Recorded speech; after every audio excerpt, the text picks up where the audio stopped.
All right, welcome everybody. I'm Ed Cruz, and this is the last lesson. This is episode 31, and we're going to talk a little bit as we continue working on footwork. We're going to continue looking at the curriculum as far as what you need to work on solo by yourself. So, as we know, we practice a stance. You practice it from silent towel punching and other forms, constantly working on the stance so that the body can work with the legs and the arms and have that functionality, moving and stopping together. So in this particular episode, we're going to talk about different ways to practice the shift. So you have your standard form where you do the regular shift, which is you stand straight, 45 degrees, maximum shift angle that you're doing with the legs from one position to another. Okay, this is very useful to make sure you can control your center of gravity without leaning back, wobbling, cheating, and making sure that the knees lead the motion when you do that. So obviously, you want to make sure your stance is solid and then keep continuing to develop that to make sure it's proper. The next way you can practice this, let's say if you're like, okay, I got 5 minutes to practice, I'm going to work shift, shift, shift, shift, okay? Perfect. The next way you're going to do it is actually we implement the practice that we have from Chun, where from here we have the lanza position, and then from this position, just like in the form, the shift goes 45 degrees is the maximum that you turn for the lower half of the triangle. 135 has a little more torque in it, so you're having the body twist a certain amount and connect, and then the top body does a full 180. So you're basically in this position. So 45 degrees, 135, and full 180. So in perspective, if you can imagine from my left side to the right side, if I turn all the way here, this is basically 9 o'clock. I'm facing 9 o'clock. I go 10, 11, 12, 1, 2, 3, all the way to the other.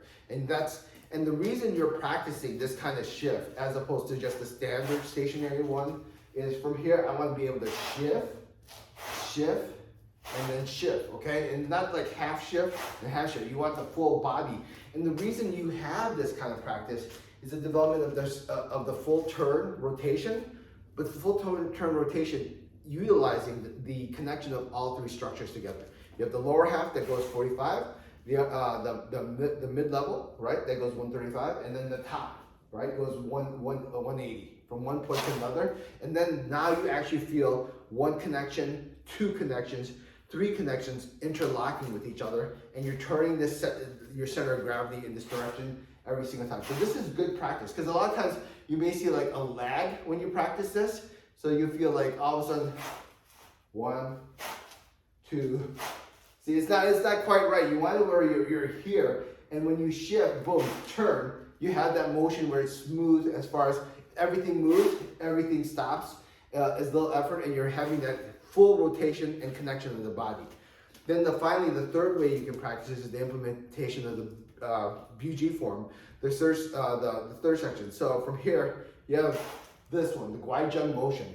The same idea involved here. You have the 45-degree angle, 135, and then here, if you look at it from this perspective, if I do the Chun turn like this is me. But if I do the guijun, this guijun motion, 45, 135, here's 180, but look, this is a square and slight slide to this too.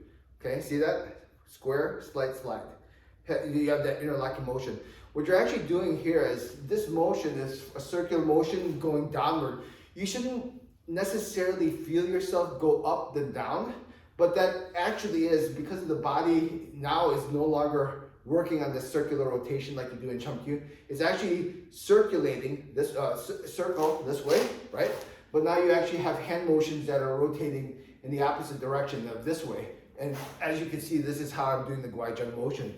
So 1, regular shift. 2, body connection, turning on what is this? A horizontal axis. And then 3, then you're going this way, this direction, doing the guijun motion from one way or another, practicing that up-down motion while controlling your center of gravity at the same time. And at the same time, not ending up square, but a slight slide every single time. So as you can see, 3 different ways to practice this. Obviously, core, stand. Make sure that center of gravity is in place. 2, get the regular shift in place. 3, body connection. And then 4, body connection, and then the motion is going in an up-down direction, all right? So as you can see, everything that we do in Wing Chun has a rhyme and a reason to it. So the key is understanding why you're doing it and how to do it, all right? Hopefully that helps.